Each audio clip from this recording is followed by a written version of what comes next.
Make some decisions, and I think that the leadership that we're looking for has to come from business.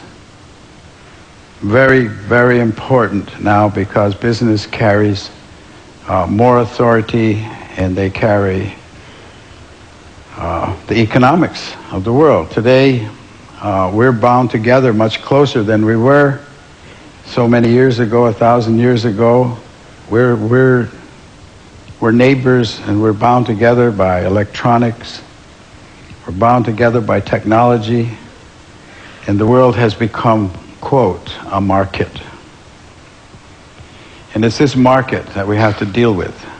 And it's this idea of boundless and endless resources. And when you say resources, you're talking about our relatives. You're talking about our family. Fish are our family. It's not a resource, it's a family. It requires all the respect. The structure of the world itself is such. It functions on natural law, and the natural law is a powerful regenerative process. There's a process of regeneration that continues and grows and is endless. It's absolutely endless if everyone agrees to the law and follows the law.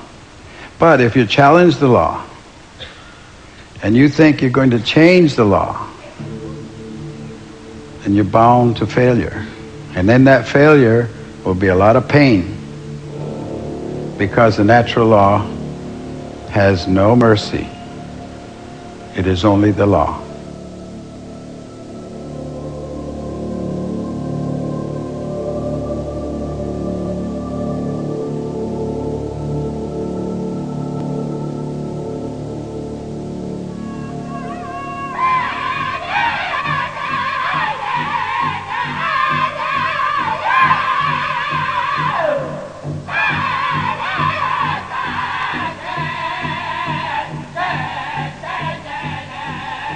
The earth is all-powerful.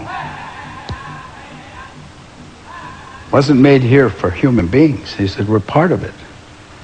But we don't have to be here because the earth has its own process.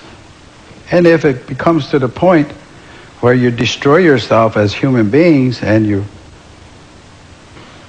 destroy life and finally leave this earth, the earth's not going to disappear. There's not going to be an end of the world. That's really a very interesting concept to us. No, the world won't end. People's life on it will. So it's not the end of the world you're talking about, it's the end of us.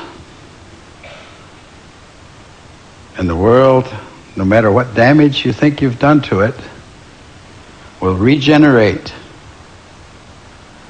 will regreen, will redo everything that was here at one time, except there won't be any people. Because it's got all the time in the world. I said, now, as you're coming down the final stretch, you're racing towards the finish, and there is the stone wall, and you're not pulling your horse. You're not stopping. You're in fact accelerating. I said, now, that's the way I see the use of what you call resources. You're using them faster than they're reproducing. And you're headed towards that disaster, and none of you are pulling your horse. I said, take the example of a car race or racing cars. They have a yellow flag. When there's an accident or something, a yellow flag comes out, everybody gets into line, and they slow down, and they have sort of a common sense about that, at least. I said, do you have a concept of a yellow flag? Is there a yellow flag amongst your ideas or your thinking here? And one of the gentlemen, and they were all men,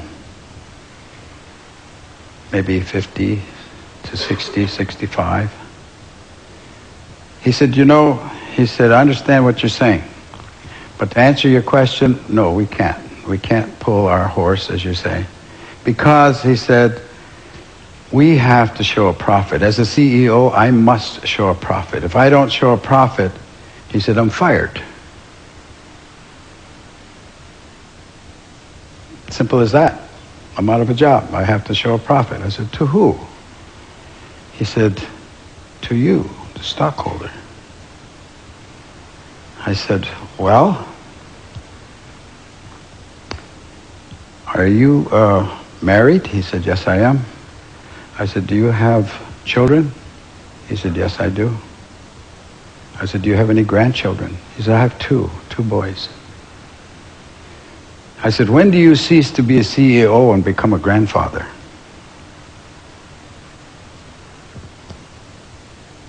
There was a lot of silence there, because that was a moral question. And if you don't have a moral question in your governing process, you don't have a process that's going to survive. That's the governing law, the moral question. You must have a moral society, or you won't have any. He couldn't answer the question, and neither could anyone else, because it was a moral question. That's what we have to get back to. So they said, well, got kind of heavy silence there. So they said, look, you're a Indian, and we keep hearing about Indian prophecies. Can you give us a prophecy? Can you tell us a prophecy? And of course, I told him a lot, because I know a lot of them. But at that particular moment, I said, certainly I can. And I can guarantee it. I said, really? Well, what is it? I said, next year you'll meet and nothing will have changed. And again, there was silence. We're moving in a very direct line to that stone wall. I do not believe personally that we have passed the line or the point of no return.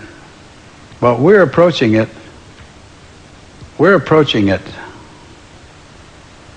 And every day that you don't do what's right is a day that you've lost an option.